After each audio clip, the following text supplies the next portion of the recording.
বিড়ি সিগারেট খাবে, এটা মুসলমান? 30 বছর একজন মুসলমান সুদ খায়, এটা মুসলমানের বাচ্চা?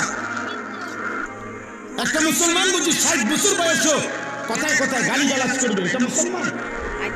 একটা মুসলমান বুঝি প্রত্যেক দিন নর্তকীর ছবি, নাটক, সিনেমা, নাচ, গান, টেলিভিশন দেখবে, এটা মুসলমান? একটা মুসলমান 30 বছর ওজনে কম দেয় প্রত্যেক দিন, এটা মুসলমান?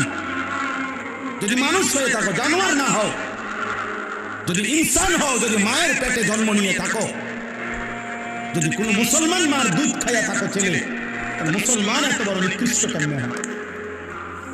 আমার 16 বছরের সন্তান আছে, নামাজে উপস্থিত হয় না, কে? নবীজি পরিষ্কার বলছে, মুনাফিকুন মুনাফিক। যিনি সুপারিশ করবেন উনি কোন আব্বা, তোমার কোন বাপে সুপারিশ করবেন? সুদ খাইতে খাইতে কবরে যাবে, নবীজি হাসরের ময়দানে জান্নাত দিয়ে দিবেন।